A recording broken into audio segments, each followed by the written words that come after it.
Welcome to another episode of the MMA Lockcast. I'm your host, Manpreet, aka MMA Lock of the Night, your boy on social media at MMALOTN, and you know it, the architect behind the MMA Fight Archive, ensuring you leave no stone unturned when you're researching these upcoming MMA events.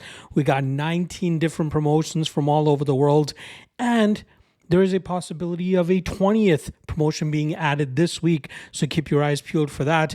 But we just surpassed 5,000 fighter profiles for you to research through to ensure you're getting as many direct links as possible for the past fights of these fighters, so you know exactly what to expect when they step foot in the cage every weekend. So make sure you guys check it out. Find out why we have over 110 subscribers on the service. You get a 7-day free trial to try it out for free as well. So if you enjoy doing your own predicting, researching, and analyzing fights, the MMA Fight Archive is your one-stop shop to ensure you're getting everything you need on one page, so you don't have to scour the web yourself. Make sure you guys check it out, the MMA Fight Archive. All right, this week we're going to be talking about UFC Mexico, headlined by a flyweight matchup between former champion Brandon Moreno and former title challenger Steve Erceg.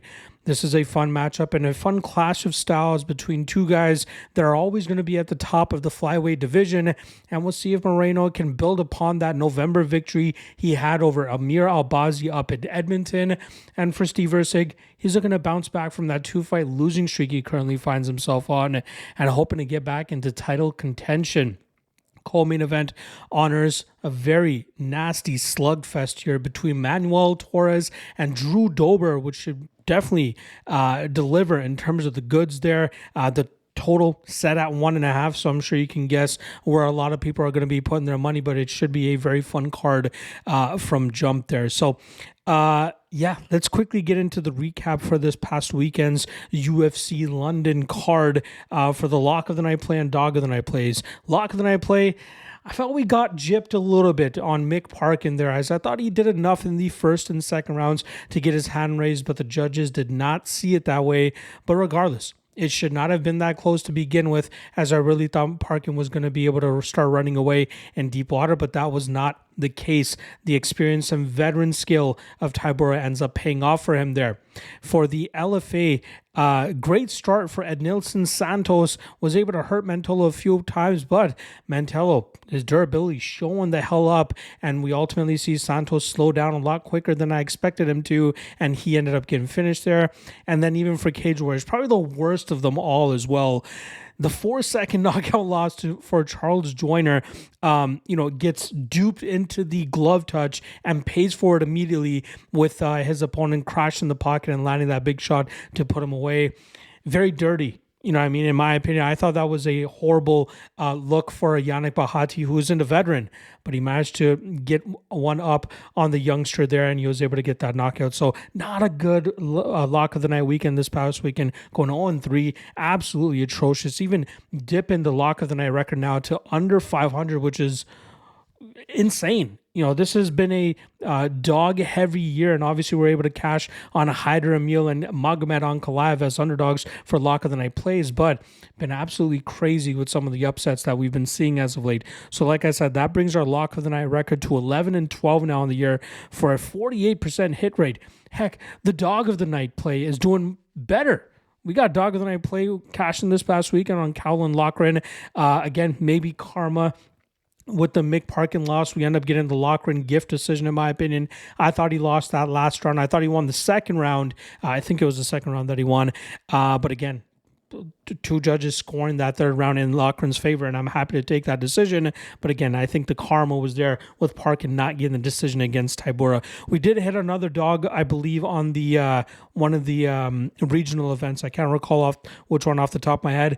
But now our Dog of the Night record is 14-12 for a 54% hit rate. Again, tremendous hit rate for dog hunting, in my opinion, but we really got to get the Lock of the Night play under wraps here, because 48% is absolutely atrocious.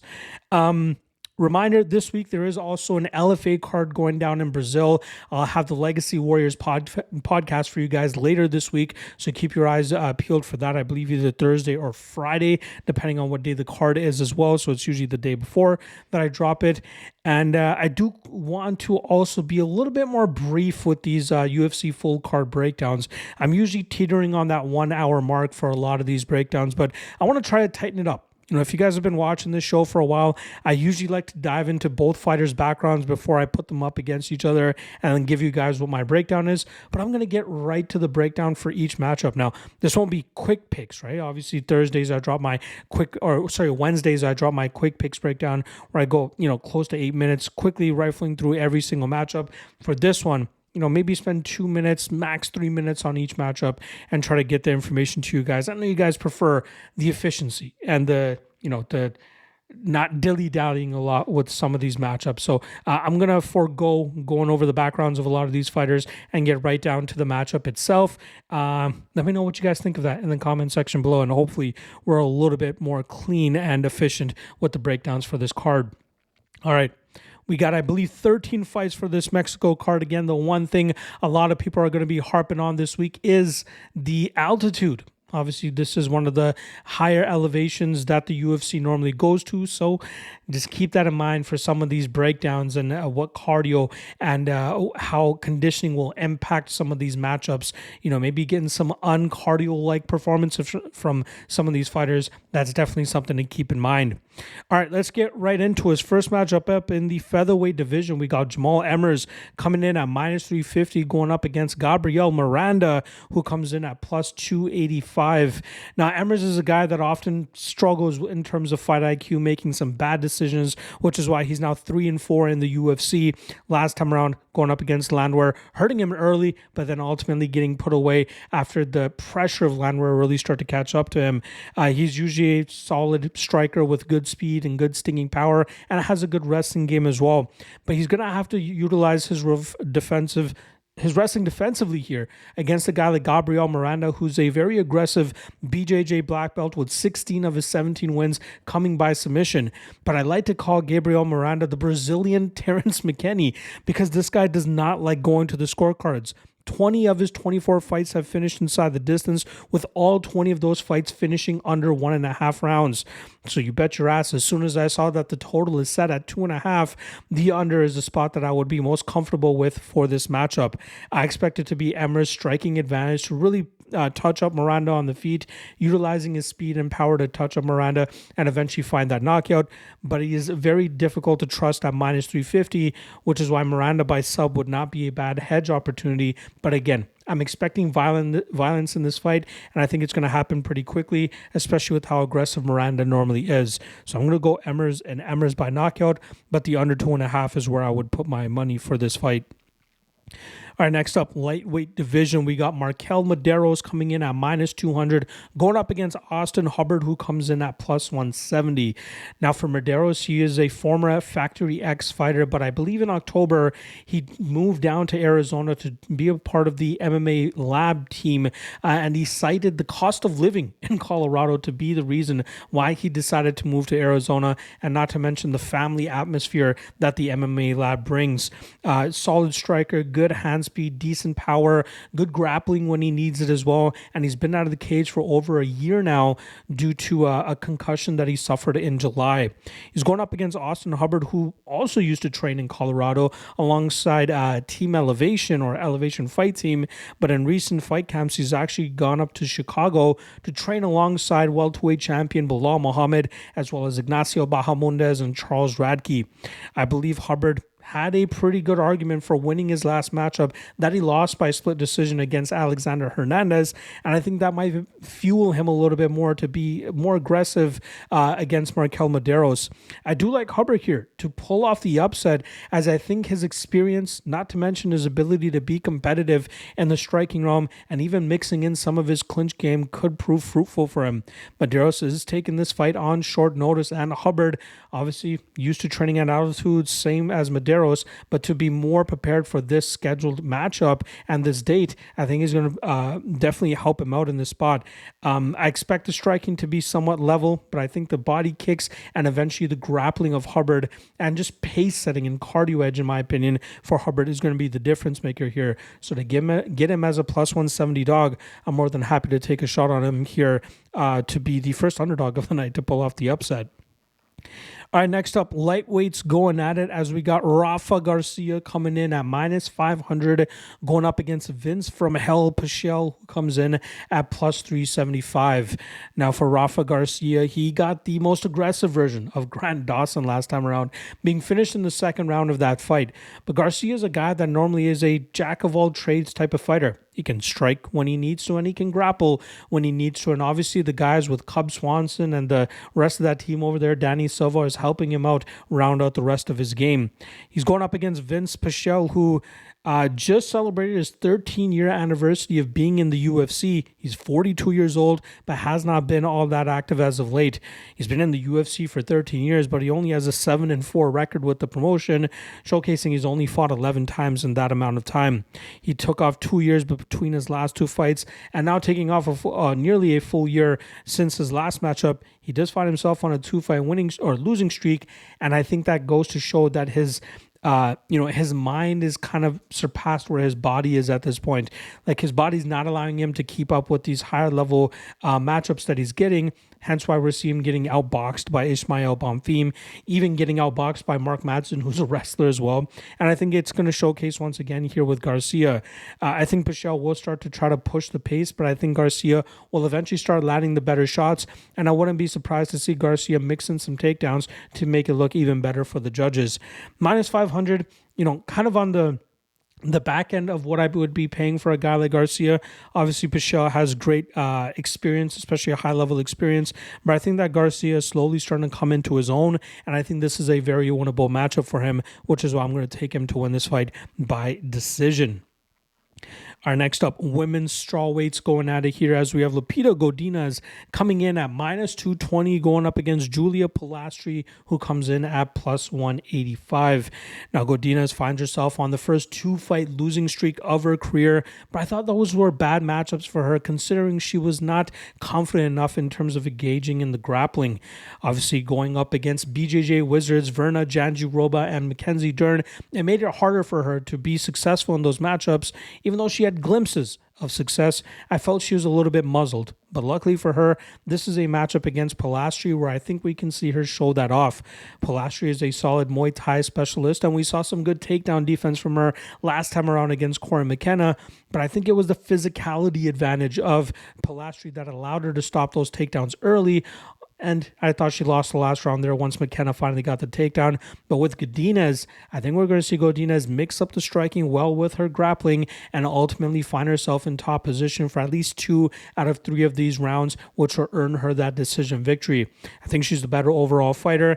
And even though Polastri might have a slight edge in terms of the striking, it's not a huge gap that Godinez won't be able to overcome. So look for Godinez to throw some combinations, land some power, but ultimately change levels at opportune moments to get the fight to the ground, or she'll be able to get the better positions, land some big damage, and eventually grind this out and win it on the scorecards. Next up, featherweights going at it here as we have Christian Rodriguez. I wanted to make him Brazilian for a second here, going Rodriguez, but Christian Rodriguez, C-Rod, coming in at minus 140 in this featherweight fight against Melquizael Costa, who comes in at plus 120. Now, both these guys are coming into their second fights of the calendar year. Christian Rodriguez was able to pull off another victory against a guy in Austin Bashi who was undefeated, making his UFC debut, and that's now, I believe, the 4th win against undefeated fighters for Christian Rodriguez in the UFC. The combined record of those 4 fighters, or those 4 wins, the combined record of his opponents at the time of fighting Rodriguez was 35-0. And Rodriguez largely shut a lot of those guys down and was able to hand them their first defeats. Nasty striker, great Muay Thai, has been with Rufus for pretty much the entirety of his career. You could see how skilled he was even from the first amateur fight that we've seen, and then his scrambling ability.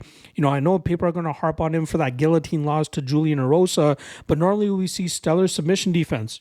Rosas Jr. put him in some bad spots. Isaac Dalgarian put him in some bad spots, but he was able to stay patient, finally find a scramble and a reversal to either get back into dominant position or work back to his feet.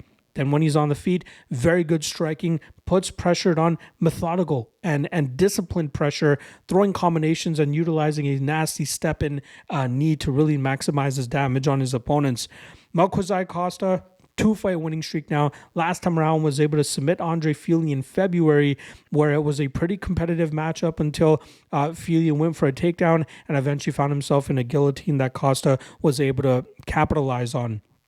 I love me some Rodriguez in this spot. You guys have been hearing me harp about him for a long time now, and I've cashed on him in numerous fights. Obviously, lost in the Julian Erosa fight, but for the most part, coming through as either an underdog or as a slight favorite. Once again, we're getting him as a slight favorite here, and it seems like the money line is actually moving against him. I saw him closer to minus 170 just a few hours ago, and now he's at minus 140. More than happy to take advantage of this spot. Sure, Costa might be dangerous with his jiu-jitsu, but I think that guillotine loss for Rodriguez against Rosa was a blip on the radar. I think we'll see him shut down the grappling game of Costa, showcase a better and more effective striking game, which could eventually lead to a finish for Rodriguez.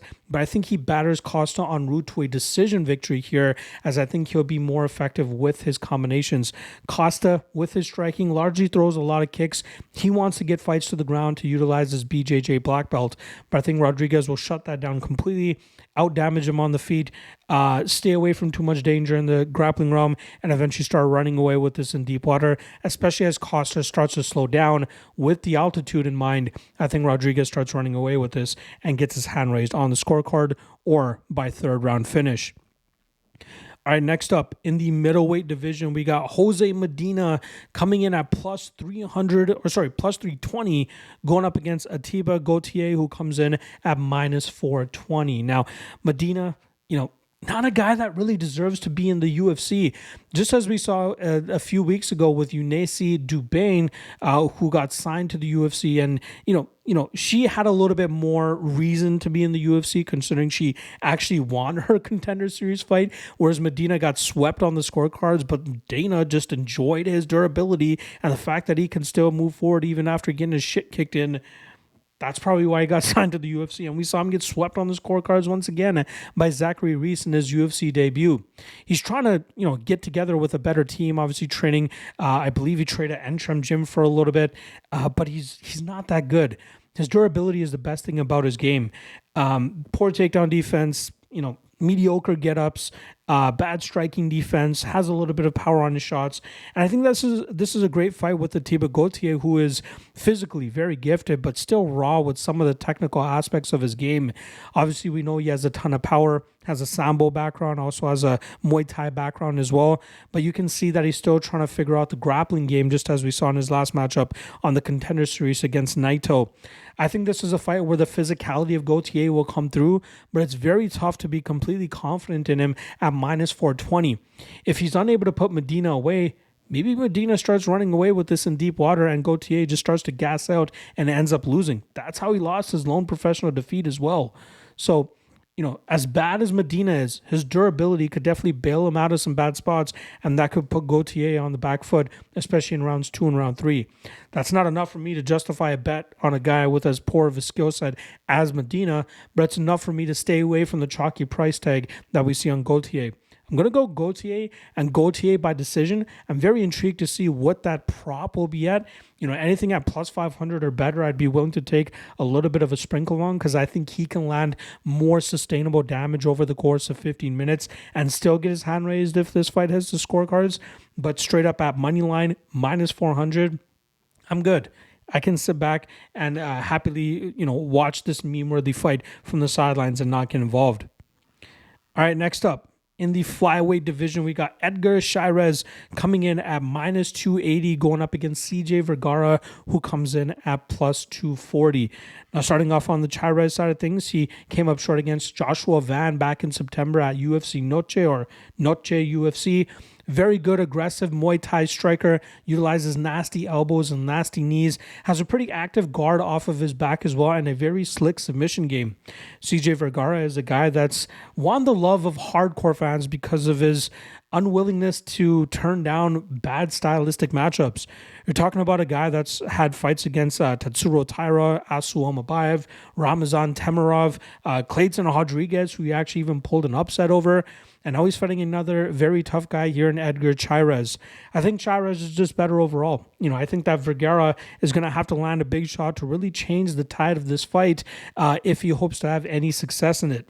Otherwise, look for Chairez to use a high volume, high output approach and really start to drain Vergara in deep water here.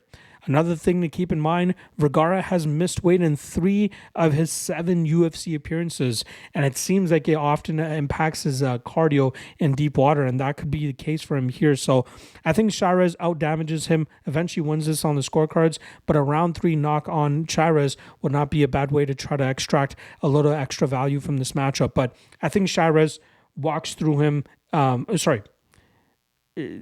cruises in this matchup. I don't want to say walks through. Walks through indicates that he's going to finish him right away in the first round. I don't think that's going to happen. I think he doesn't have too much issue to worry about here. I just think he's the much better fighter overall. Athletically, a little bit more gifted than Vergara. And yeah, as long as he doesn't get caught with a big shot, he should be able to win this fight with relative ease. All right, next up in the flyweight division, we got Ronaldo Rodriguez coming in at minus 150, going up against Kevin Borjas, who comes in at plus 130. With Rodriguez, he had a hellacious matchup with Ode Osborne back at Noche UFC, but he was able to pull off the comeback and still get the win on the scorecards after nearly being finished in the first round. He's a very aggressive fighter that loves to march forward and eventually get fights into the grappling realm where he can often find submissions or finish opponents on the mat. His opponent, Kevin Borjas, is on a 2-fight losing streak now, who often showcases a solid forward-moving style, throwing a lot of combinations and throwing with a ton of power. I have to lean with Rodriguez on this side of things, as I think that his pressure will ultimately break Borjas down, and we'll see that Rodriguez should be able to get the wins in the second and third round, but I think it will eventually come on the ground. I think that we'll see him mix his aggressiveness with the striking to eventually change levels and get this fight to the ground, and I think from there he should be able to get a dominant position to eventually find a submission win. The only thing that gives me pause in terms of having more confidence on the Rodriguez side of things is if, there are some openings that Rodriguez leaves with the striking that Borjas might be able to take advantage of. But I think for the most part, Rodriguez should do a good enough job in terms of sticking to his game, getting to his grappling, and eventually finding the submission. All right, next up. Bantamweights going at it here as we have David Martinez coming in at minus 400 going up against the returning Simon Oliveira, who comes in at plus 300. Now Martinez 11-1, earned his contract through the Contender Series this past season by pretty much doubling up his opponent on the significant strike count, but showcasing a very mobile and solid and effective striking game with his kickboxing. His takedown defense is very high level as well, and I think he'll need to utilize all of that here against Oliveira, who's been out of the cage for a pretty long time now. Last time we saw him in action was in January of 2023. He came up short against Daniel Marcos, who I believe was making his UFC debut that night. Oliveira's been out of the cage, I believe, with injuries. He's been trying to just work things out. Now here he is over 2 years later, 33 years old, and pretty much fighting for his UFC roster spot, considering he's on a 2-fight losing streak. I think that Martinez's style is too much for Oliveira. Oliveira might be a little bit more aggressive and land with a little bit more oomph, but I think that this is a perfect style for Martinez to kind of set up traps with his footwork and eventually blitz, counter, and land those big shots on Oliveira, which I think will ultimately lead to a knockout victory for the Mexican fighter. I don't mind Martinez here at chalk. I think he's been far more active, and his durability is good enough to eat some of the big shots that Oliveira might land, and I think that his grappling defense is good enough to deal with whatever Oliveira is going to be throwing at him, and I'd like Martinez to pick him apart and eventually set up a knockout within 2 rounds.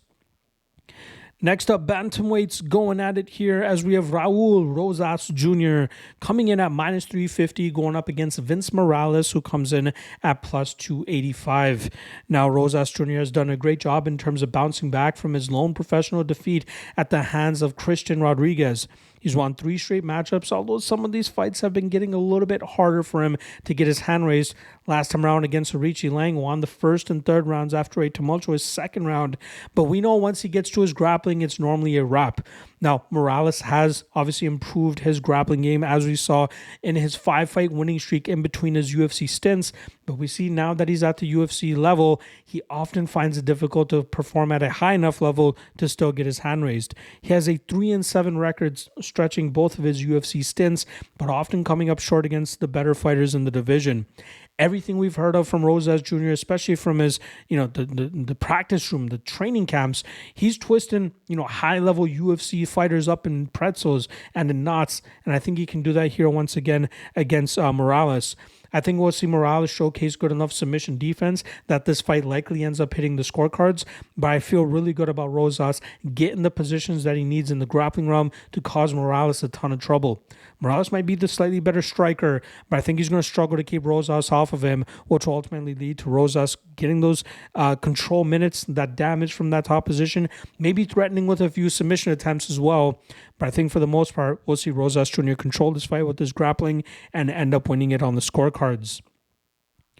All right, next up, we got Kelvin Gastelum returning to middleweight, something that he should have done a couple fights ago, it seems.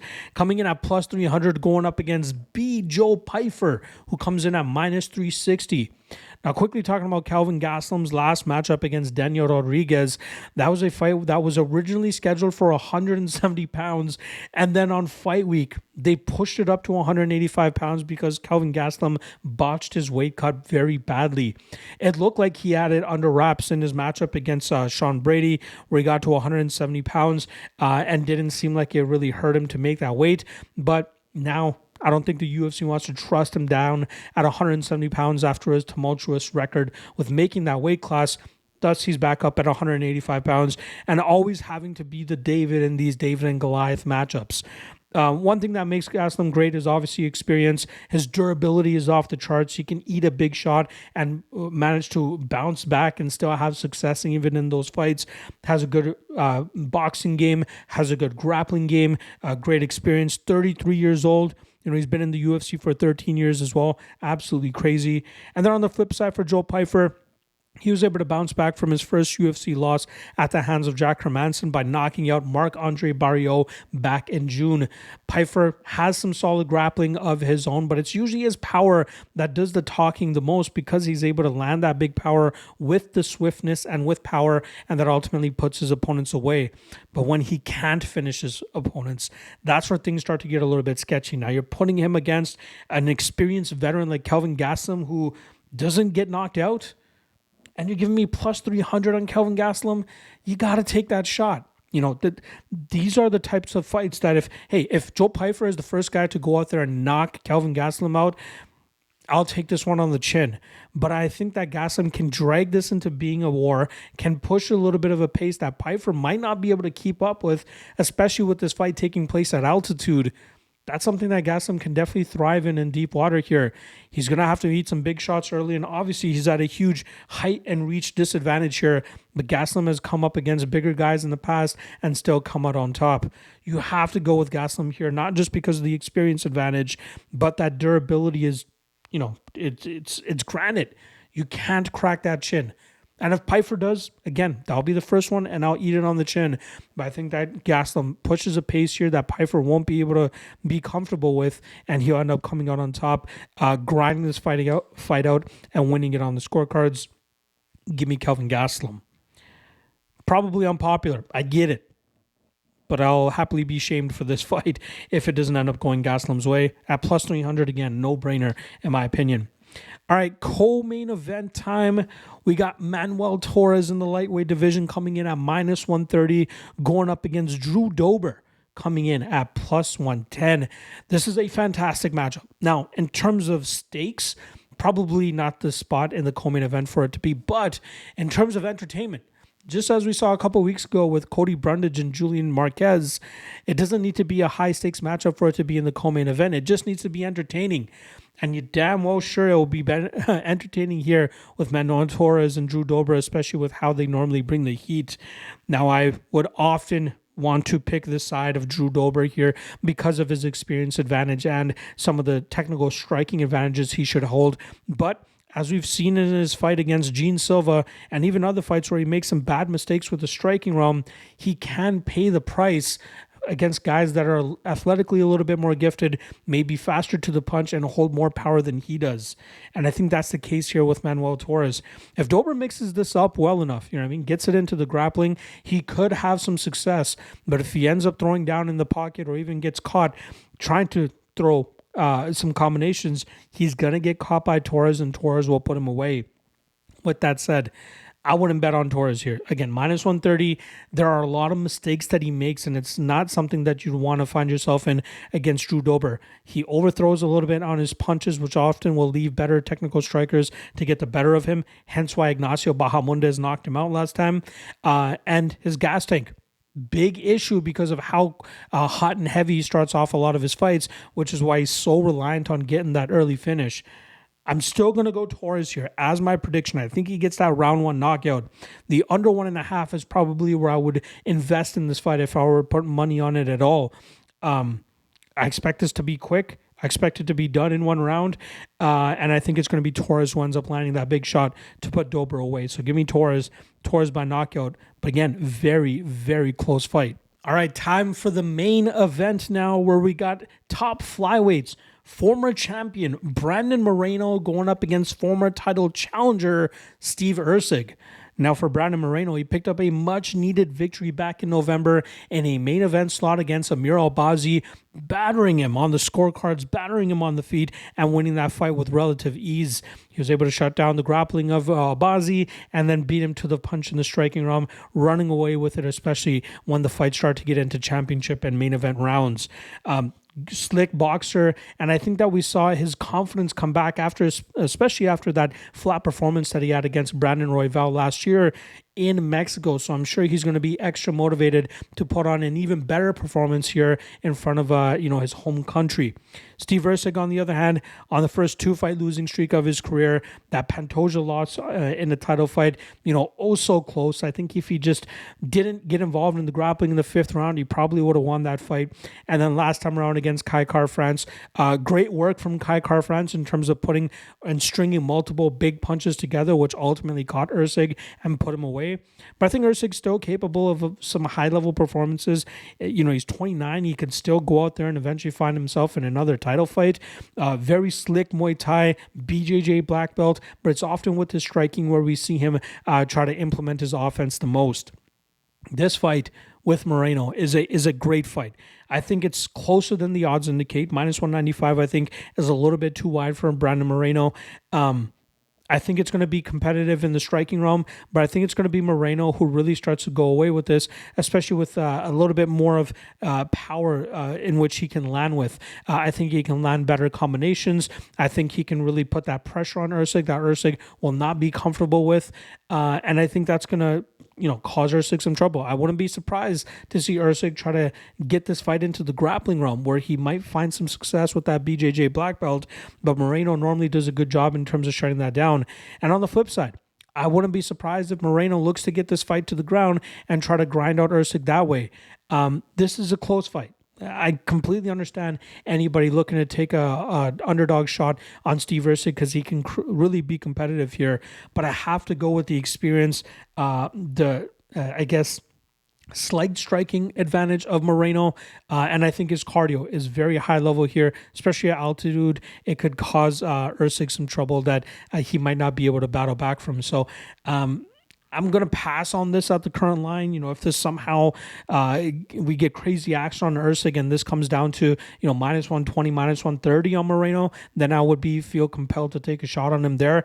But at this current minus 195 line, I'm happy to pass. But I think the former champion gets his hand raised in front of his hometown crowd or home country crowd and gets closer to earning another shot for the title against Alexandre Pantoja. So give me Moreno by decision. Yeah, should be a very fun matchup. There you guys go. Nice and concise with the breakdowns here. I'm thinking we're only at 34 minutes of me recording here. So I'm hoping you guys enjoyed these slightly condensed versions of the breakdowns. I don't want to drag it on for much longer. First, as a the person recording these breakdowns, I don't want to have to sit in here longer than I need to. But for you guys, the viewers, I've been looking around, and it seems like you guys very much enjoy, half an hour to 40 minutes for these breakdowns, giving you guys as much information as possible and also being as efficient as possible with portraying that info for you guys. So hopefully you guys enjoyed it. Let me know in the comment section how you like the condensed version of it. And hopefully we can have a better weekend than we had this past weekend, and we don't get marred by some of these controversial decisions or whatever it is. All right. Appreciate the love. Appreciate the support. Back to a Sunday drop. Should have the usual content dropping every day throughout the week. And then on Thursday or Friday, I'll be dropping my LFA full card breakdown as well. So stay tuned for that. Good luck on all your stuff this week, folks. I'll see you guys again tomorrow for the top 3 lock of the night plays.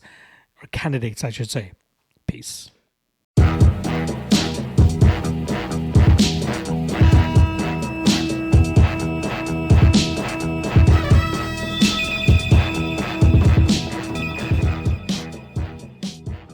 Last thing.